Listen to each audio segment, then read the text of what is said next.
भक्ति एक त्रिमुखी प्रक्रिया है, जिसमें एक ओर भक्त है, दूसरी ओर भगवान है और बीच में भक्ति है। यह एक ऐसी कड़ी जो भक्त को न केवल भगवान से जोड़ती है, अपितु भक्त को भगवान बना देती है। भक्त बनकर ही भगवान बना जाता है। भक्ति वह प्रक्रिया है जिसमें विरक्ति का बीज छिपा है और भक्ति से विरक्ति होती है, विरक्ति से मुक्ति की उपलब्धि होती है। हर भक्त साधक भक्ति को आत्मसात करके विरक्ति के पथ पर चलते हुए मुक्ति से अनुरक्त होता है, मुक्ति को उपलब्ध करने में समर्थ हो पाता है। आप लोग रोज पूजा में ये पंक्तियाँ दोहराते हो, यह भव समुद्र अपार तारन के निमित्त सुविधि ठही, अति दृढ़ परम पावन यथारथ भक्ति बर नौका सही। इस भाव सागर से पार उतरने का सबसे सरलतम रास्ता यदि कोई है तो भक्ति। एक बार मुझसे पूछा गया कि महाराज कर्म काटने का सबसे सरल माध्यम क्या है? हमने कहा कुछ नहीं है, भगवान का नाम जपो। भगवान का नामस्मरण, भगवान की भक्ति से कर्म कटते। शास्त्रीय भाषा में अगर कहूँ तो कहा जाता है, जिनेन्द्र दंसन पूजन बंदन नमन स्नेही बहुकम पदेशान निज्जर उलंभादो। भगवान के दर्शन से, बंदन से, नमस्कार से, पूजन से बहुकर्म प्रदेशों की निर्जरा होती।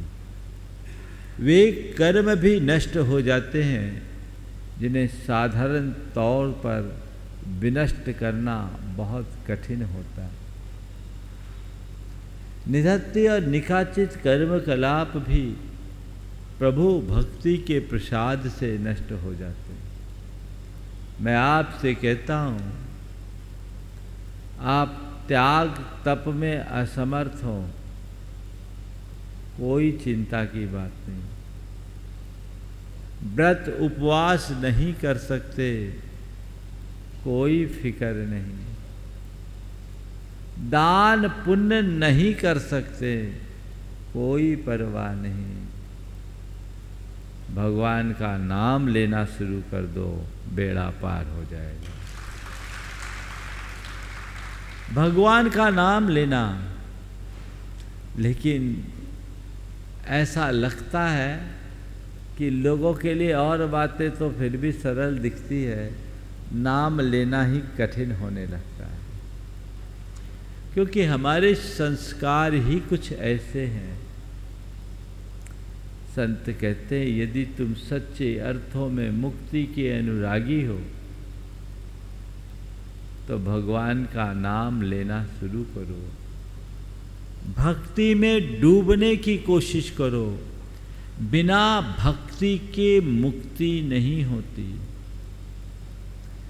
सम्यक दर्शन की प्राप्ति मुक्ति का सबसे सबल आधार है और ये सम्यक की प्राप्ति में भी भगवान की भक्ति सातिशय निमित्त है।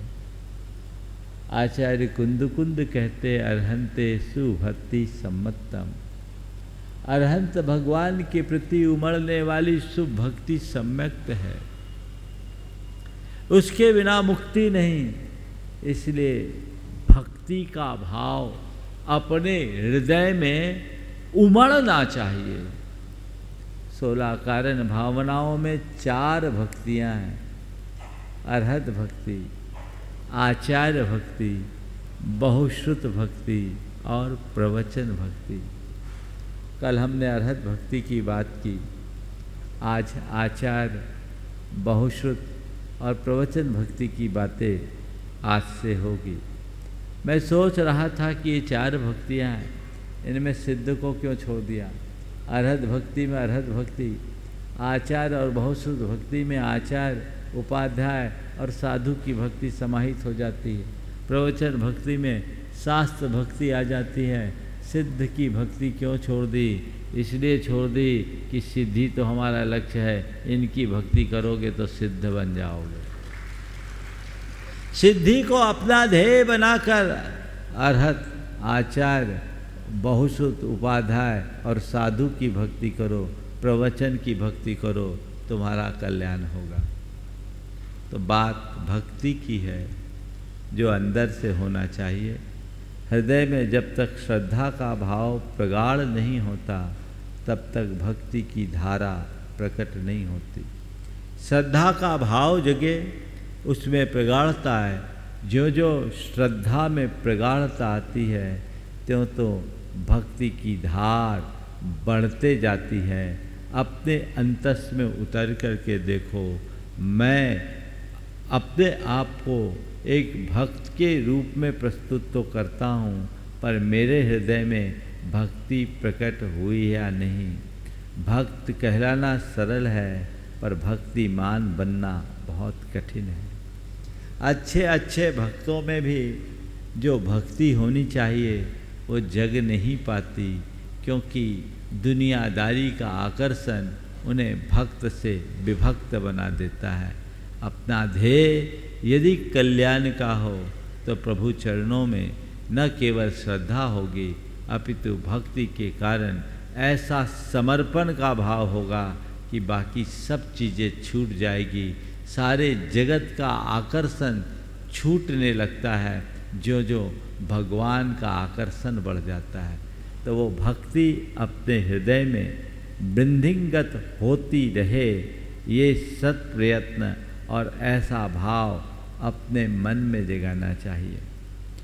धौला में एक जगह प्रश्न आया कि संसार की विच्छित्ति का कारण क्या है, मुक्ति का आधार क्या है। तो उन्होंने लिखा, द्वादशांगावगमः तत्तीव्र भक्ति केवली समुद्घात परिणामश्चेति संसार विच्छित्तेर कारणम। द्वादशांग का ज्ञान, उनके प्रति उमड़ने वाली तीव्र भक्ति और केवली समुद्घात, ये संसार से मुक्ति का कारण है। तो भक्ति मुक्ति का आधार है, इसे गहराई से समझिए। एक सम्यक दृष्टि का हृदय भाव भक्ति से हमेशा भरा रहता है। कई लोग भक्ति को रागात्मक वृत्ति के रूप में देखते हुए कहते हैं ये भक्ति संसार को बढ़ाने वाली है। उन्हें जैन आगम को ठीक ढंग से समझना चाहिए। भक्ति संसार को बढ़ाने वाली नहीं, भक्ति संसार को मिटाने वाली है। आचार्य समंत भद्र महाराज ने इसीलिए सम्यक दृष्टि के महिमा की चर्चा करते हुए एक बहुत अच्छा विशेषण दिया। जिन पति पद्म प्रेक्षणी दृष्टि लक्ष्मी। ये सम्यक दृष्टि की परिणति कैसी होती है? जिन पति पद्म प्रेक्षणी, जो भगवान के चरण कमलों पर ही निरंतर अपनी दृष्टि गाड़े रहे, यानी जो भगवान के प्रति पूर्णतः भक्तिमान बनता है वही अपना कल्याण कर सकता है। तो वैसी दृष्टि अपने अंदर होनी चाहिए। शास्त्रों में इसकी अपार महिमा गाई गई है और आचार्य कुंद ने तो ये लिखा कि अगर जो भक्ति करता है वह मुक्ति को प्राप्त करता है। वे कहते हैं जिनवर चरणम्बु रुहम पणमंति जे परम भक्तिरायेन ते जम वेल्लि मूलम हनंति भर भाव सत्येन। जिनेंद्र भगवान के चरण कमलों को जो भक्ति के राग से सभर होते हुए, भक्ति राग से भरते हुए प्रणाम करते हैं, वे संसार रूपी लता को भक्ति भाव के श्रेष्ठ खड्ग से छिन्न भिन्न कर देते हैं, वो मुक्ति को प्राप्त कर लेते हैं। ये बातें मैं इसलिए कहना चाह रहा हूँ कि कुछ तत्वविज्ञों के द्वारा ऐसी बातें फैलाई जाती है जिससे लोगों में भ्रम हो जाता है। जब गुरुदेव रत्नगंज सावकाचार पढ़ा रहे थे तो पूजा का प्रकरण चल रहा था, तो मैंने गुरुदेव से सवाल किया, गुरुदेव कुछ लोग कहते हैं कि भगवान की पूजा हे बुद्धि से करनी चाहिए, कुछ लोग कहते हैं कि भगवान की पूजा हे बुद्धि से करनी चाहिए। उन्होंने कहा ऐसे लोगों का उपदेश हे बुद्धि से सुनना चाहिए। जो लोग कहते हैं भगवान की पूजा हे बुद्धि से करना चाहिए, गुरुदेव ने कहा ऐसे लोगों का उपदेश हे बुद्धि से सुनना चाहिए। उन्होंने कहा देखो समंत भद्र महाराज क्या कह रहे हैं, देवादिदेव चरणम परिहरणम सर्व दुख निर्हरणम काम दुही काम दाहिनी परिचुनिया दादृतो नित्यम। कितनी महिमा, देवादिदेव भगवान की पूजा कैसी है, परिहरणम सर्व दुख निर्हरणम, सारे दुखों का विनाश करने वाली है, काम दुही मनोवांछित पदार्थ को देने वाली है, और काम दाहिनी अंदर के कामनाओं को नष्ट करने वाली है। इसलिए परिचुनियात उनकी पूजा करो। कैसे करो, आदृतः आदर पूर्वक श्रद्धा भाव से मग्न होकर। कब करो, हफ्ता दो हफ्ता में, कहते नित्यम, नित्य करो, अंतर मन से करो। ये कर्म काटने का सशक्त माध्यम है। आप लोगों ने सुन रखा है भक्ति की महिमा, लेकिन शायद अनुभव नहीं किया होगा। भक्ति करने से कर्म कटते हैं, इसका अनुभव है? बोलो, किसी ने है कोई सभा में? मैं आपसे कह रहा हूँ, देखो इस तरह के अनुभव तो आप लोग बहुत करोगे और इनको एक प्रकार के चमत्कार से जोड़ोगे, पर मैं आपसे ऐसे अनुभव नहीं मानता। हो सकता है आप इस अनुभव को एक संयोग के रूप में देखो और आप कह सकते हो कि ये निर्जरा का कारण नहीं, पर और ये तो कोई पूजा विधान का अनुभव है, अभी उसकी भी चर्चा करूंगा। लेकिन मैं रोजमर्रा के जीवन में आपको इस अनुभव का एहसास करा सकता हूं। हम लोग सुनते हैं पूजा भक्ति आदि शुभ क्रियाओं से पुण्य का बंध होता है, सुनते हैं। हम लोग सुनते हैं पूजा भक्ति आदि शुभ क्रियाओं के प्रभाव से पाप कटते हैं, इसमें कोई संशय नहीं। लेकिन पुण्य का बंध हुआ, पाप कटा, कभी दिखा? हकीकत में न पुण्य दिखता है न पाप दिखता है, क्रियाएं दिखती है और हम केवल विश्वास से ये सब करते हैं कि हमने पूजा किया, हमें पुण्य मिल गया, हमारा पाप झड़ गया। लेकिन मैं आपसे कहता हूं, यह बात कोरे विश्वास की नहीं है, ये यथार्थ है। पुण्य बंधता है, लेकिन पुण्य कब बनता है? जब हमारे अंदर पुण्य भाव होता है, पुण्य की क्रिया हमें दिखती है, पुण्य का भाव हमारा है, उसका हम एहसास कर सकते हैं। पुण्य का बंध और पुण्य कर्म हमें नहीं दिखेगा। लेकिन शास्त्र कहते हैं कि पुण्य की क्रिया में होने वाला जो पुण्य भाव है, जिसे भाव पुण्य कहा जाता है, वो होगा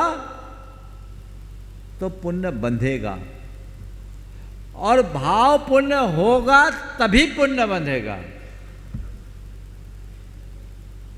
तो अपने भावों में पुण्य प्रकट हो रहा है तो समझ लेना पुण्य का बंध हो रहा है।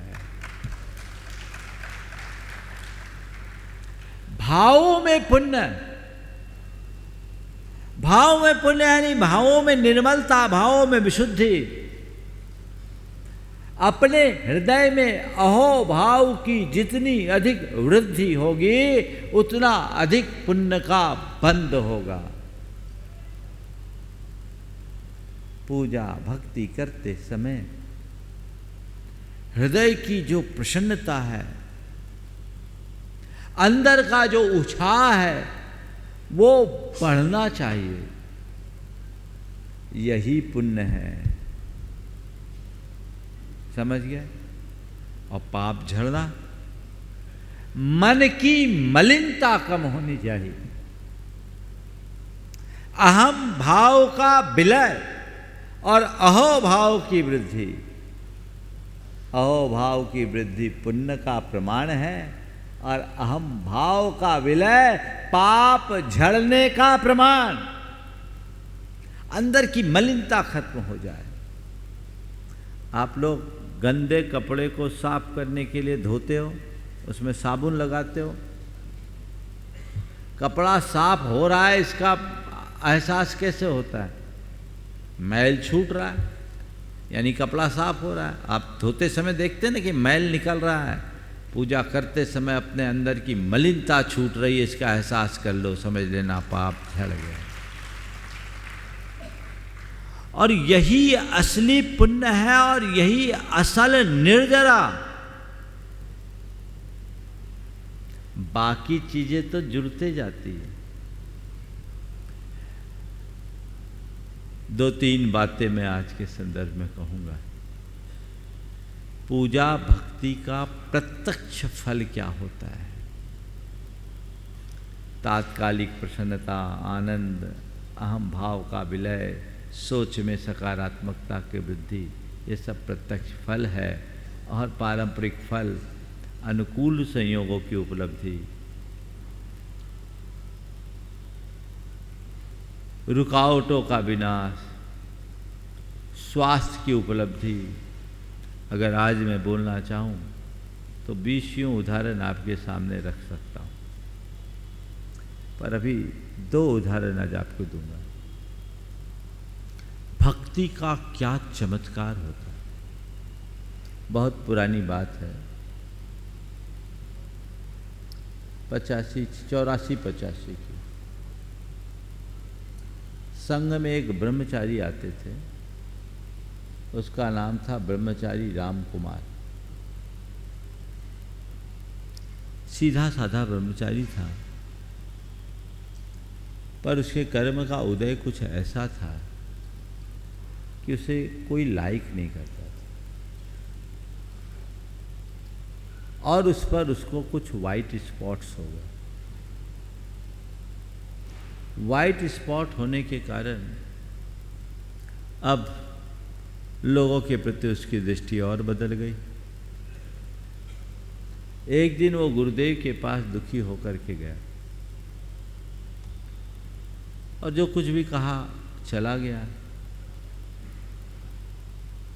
2 वर्ष बाद आया 1988 में। देखा तो शरीर में एक भी दाग नहीं।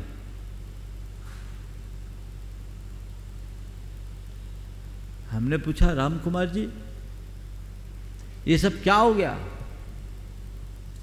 बोला, सब गुरुदेव का चमत्कार। अभी पूरी बात सुनो, ताली बाद में बजाना। बोले गुरुदेव का चमत्कार। गुरुदेव का क्या चमत्कार? बोला, हमें दाग हो गए थे, मैं गुरुदेव के पास गया तो गुरुदेव ने केवल इतना कहा, भक्ति करो, भक्ति करो। मुझे कुछ समझ में नहीं आया। मैं सीधे सम्मेद शिखर गया और मैंने वहाँ 108 वंदना का संकल्प लिया। नीचे से ऊपर जाकर पूरी 108 वंदना की और महाराज मैंने हर टोंक का अभिषेक किया और उसका गंधोदक लगाया। अब ये मत पूछना कि लगाना चाहिए कि नहीं लगाना चाहिए। उसने लगाया और औषधि का काम कर गई। बोले महाराज आज देखिए एक भी स्पॉट नहीं बचा, एक भी स्पॉट नहीं। ये उसकी श्रद्धा, ये उसकी भक्ति का चमत्कार। जब भी कोई भी कष्ट आए, संकट आए, परेशानी आए, मुश्किल आए, भगवान की भक्ति की शरण में जाओ। भक्ति करने के बाद भी हो सकता है तुम्हारा संकट न टले, पर ध्यान रखना भगवान की भक्ति करने से संकट भले न टले, पर तुम्हारे मन में स्थिरता जरूर आएगी। भगवान तुम्हारे संकटों को नहीं टाल सकते, पर वे तुम्हें संभाल जरूर सकते हैं। उनकी शरण में जाओगे तो वो तुम्हें संभाल लेंगे, संभल जाओगे। मन में ऐसी स्थिरता आएगी, समता आएगी, धैर्य आएगा, संयम आएगा। सबसे ज़्यादा इनकी जरूरत है और पाप पुण्य में भी परिवर्तित हो जाएगा। हमने तो पुराणों में अनेक प्रसंग सुने। वादिराज मुनिराज ने अपने कुष्ठ को भगवान की भक्ति से दूर किया। धनंजय कुमार ने अपने पुत्र को भक्ति के प्रताप से निर्विष किया। यदि उस स्तर की भक्ति अपने हृदय में प्रकट हो जाए तो हम भी वैसा कर सकते हैं। दूसरा उदाहरण, मेरे संपर्क में एक सज्जन जिनको शेयर बाजार में भारी नुकसान हो गया। लाखों रुपयों का दान करने वाला व्यक्ति 10-5 हजार के लिए मोहताज हो गया। वो आदमी बड़ा तत्वज्ञ और समझदार था। उसने देखा कि समय खराब आ गया, अब कोई उपाय नहीं। उसके गांव में 7 मंदिर थे। उसने संकल्प लिया कि मैं 7 मंदिरों के दर्शन करूंगा और 7 मंदिर के दर्शन करके ही रोज भोजन करूंगा। और वो प्रतिदिन पैदल 7 मंदिरों के दर्शन करता, बदल बदल के रोज नए नए हर दूसरे मंदिर में वह अभिषेक पूजन करता। सुबह से निकलता, 10-11 बजे तक लौट कर आता और गर्मी प्रचंड 47 टेम्परेचर में भी वो व्यक्ति नंगे पांव ऐसा करता आता। आप सुनकर के आश्चर्य करेंगे, उसके जीवन में अद्भुत चमत्कार हुआ। कोई 6 महीना बीते, नासिक में उसकी एक प्रॉपर्टी पड़ी हुई थी जो लिटिगेशन में थी। झगड़ा मिट गया और वो प्रॉपर्टी अच्छी कीमत में बिक गई, उम्मीद से ज़्यादा कीमत मिल गई। और ठीक 15 दिन बाद उसके पास एक मैसेज आया। भोपाल में उसकी कोई प्रॉपर्टी थी जिसका उसको पता नहीं, उसके दादाजी ने प्रकाश चंद सेठी के ज़माने में खरीदा। एमपी नगर में अरेरा कॉलोनी में बड़ी अच्छी कीमत वाली प्रॉपर्टी थी। दलाल के माध्यम से मैसेज आया, भाई तुम्हारी ये प्रॉपर्टी तुम्हें बेचना है क्या? अच्छा दाम मिला, उसने उसको भी सल्टा दिया। आज पहले से ज़्यादा स्ट्रांग पोजीशन आ गई। ये है भक्ति की शक्ति। कुछ भी हो, भक्ति को मत छोड़ो, उसी से शक्ति मिलेगी। पर तुम लोगों के हृदय में श्रद्धा नहीं है। तुम लोग केवल चमत्कार पर विश्वास करते हो और इसलिए लोग चमत्कार को नमस्कार करने लगे। अवधारणा बदलिए, चमत्कार को नमस्कार करने की जगह नमस्कार में चमत्कार घटित करने की कला विकसित करिए। ये विश्वास तो जगाइए। अरे कोई भी दुसंयोग बना है तो कर्मोदय से ही बना है,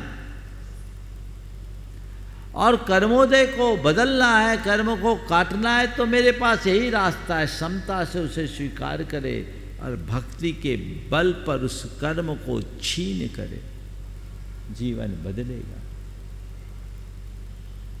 4 उदाहरण दे दूं, आज की 4 बातें पूरी हो जाएगी। 2 तो दे दिया, 2 और दो। एक परिवार जिनके यहाँ साल में एक न एक दुर्घटना होती, वाहन दुर्घटना, 6-7 साल से वो लोग परेशान थे। मुझसे कहा, मैं सम्मेद शिखर में था, मैंने कहा तुम एक बार सिद्ध चक्र विधान करो। 2009 की बात है, 10 की 9 फरवरी। वो परिवार हमारी बात का अनुकरण करते हुए, नाम ही ले लेता हूँ, प्रेमी परिवार, कटनी सतना वाला, पूरा घर ताला लगा कर आया। शिखर जी महाराज विधान करा। अकेले एक परिवार के लिए हमने विधान कराया, केवल उनका परिवार था, मंदिर जी में संस्कृत का विधान भगवान के सामने। 2009 से आज 2024 है, भगवान की कृपा है, कोई दुर्घटना नहीं हुई।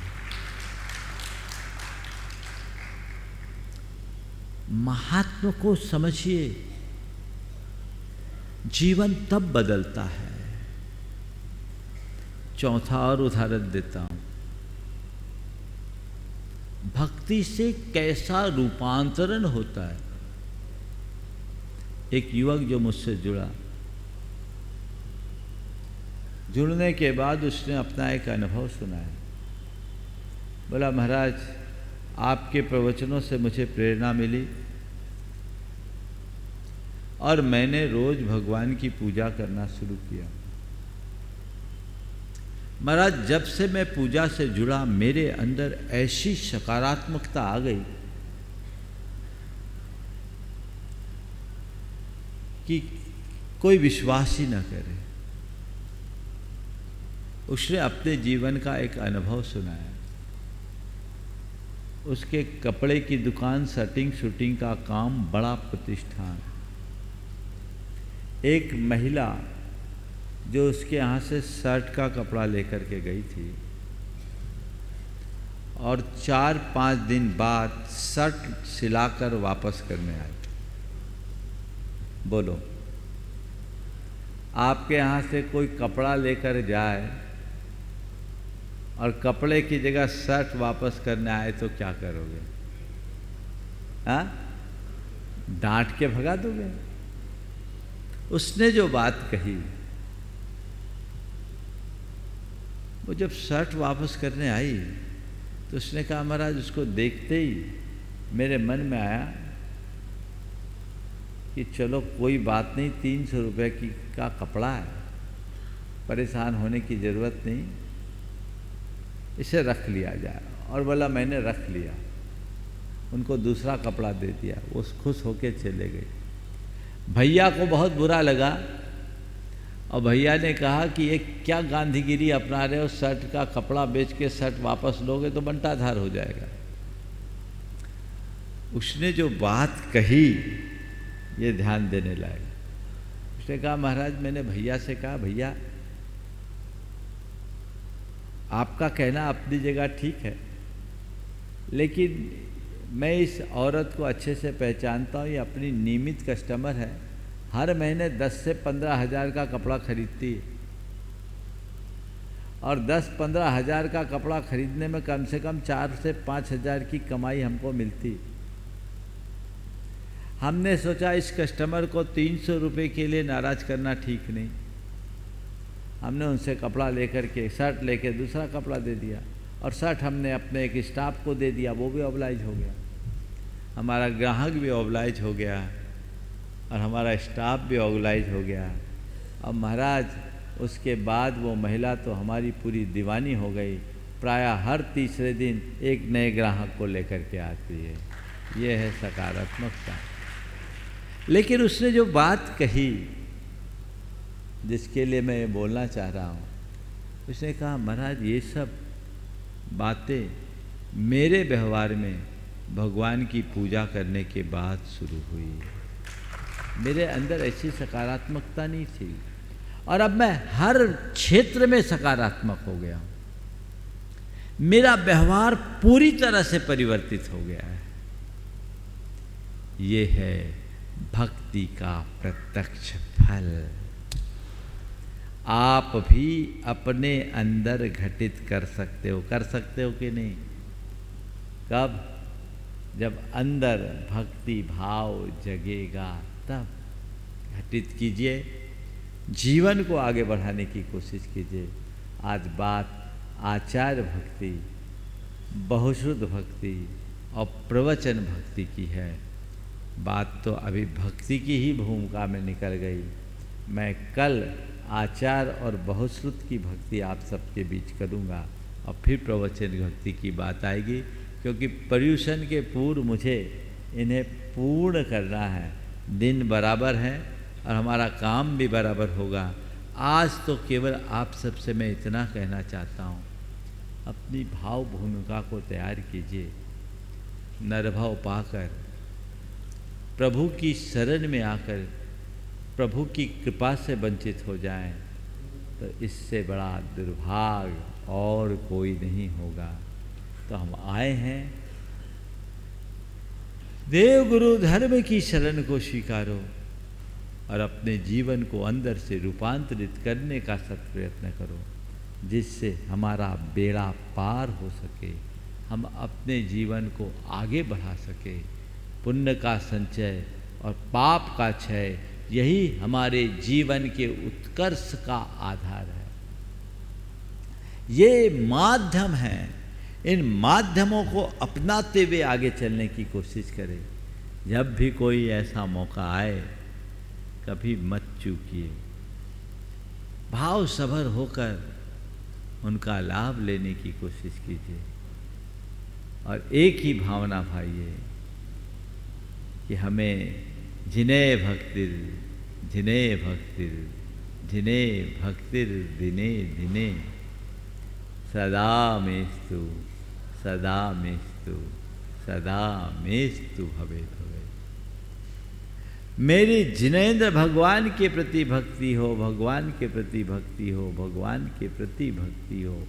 दिन दिन में मेरी भक्ति बढ़ते जाए और कब हो? सदा बनी रहे। श्रुते भक्तिर दिने दिने सदा मेस्तु भवे भवे। और गुरौ भक्तिर दिने दिने सदा मेस्तु भवे भवे। अंतर मन से उद्भावित ये भक्ति जीवन में आमूल चूल परिवर्तन घटित करती है। ऐसा भक्ति भाव सबके अंतर में घटना चाहिए।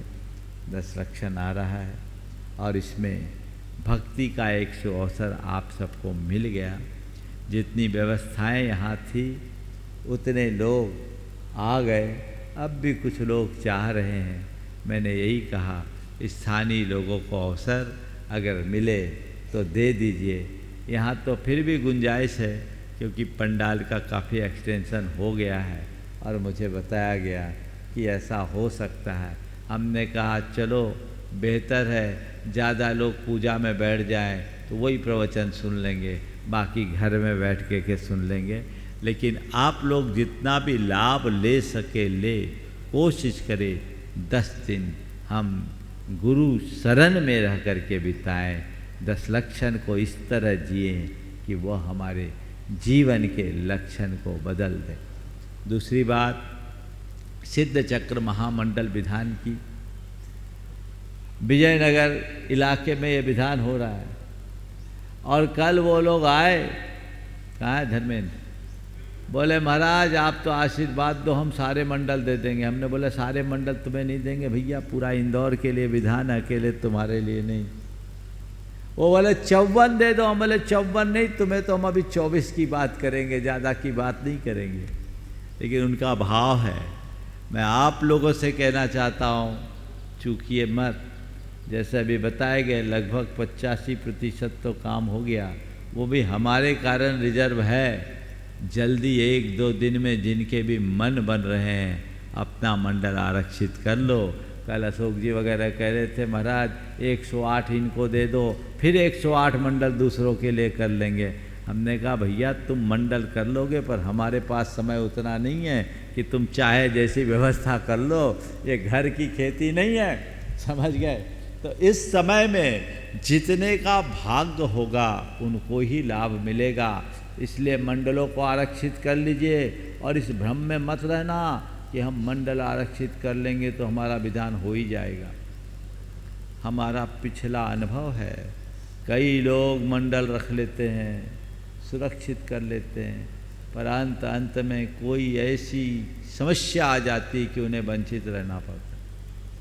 इसलिए मंडल जिनको भी रखना है समय पर अपना मंडल आरक्षित करा ले। मुझे लगता है 8 तारीख के पहले सारे मंडल बुक हो जाएंगे।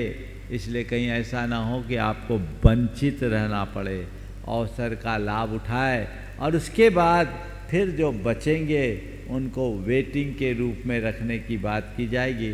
और कई बार वेटिंग टिकट कंफर्म हो जाती है, लेकिन वो बाद में है।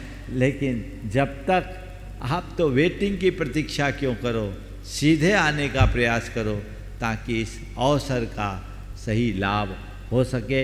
इंदौर के इतिहास में एक नए इतिहास की रचना इस विधान के माध्यम से होगी। 108 मंडली विधान तो हो चुका, लेकिन 108 रथ की यात्रा एक साथ वो पहली बार होगी। और उस रथ यात्रा में भी कुछ विशेष बात जुड़ेगी जिसकी सूचना समय पर आप सबको दी जाएगी। तो ये एक अद्भुत सो अवसर है, सभी इसका लाभ उठाएं और जीवन को एक रचनात्मक उपलब्धि से जोड़ सके इस भाव के साथ। यहीं पर विराम। बोलिए परम पूज आचार्य गुरुवर श्री विद्यासागर महाराज। जय जय जय। बोले परम पूज श्री प्रमाण सागर जी महाराज की।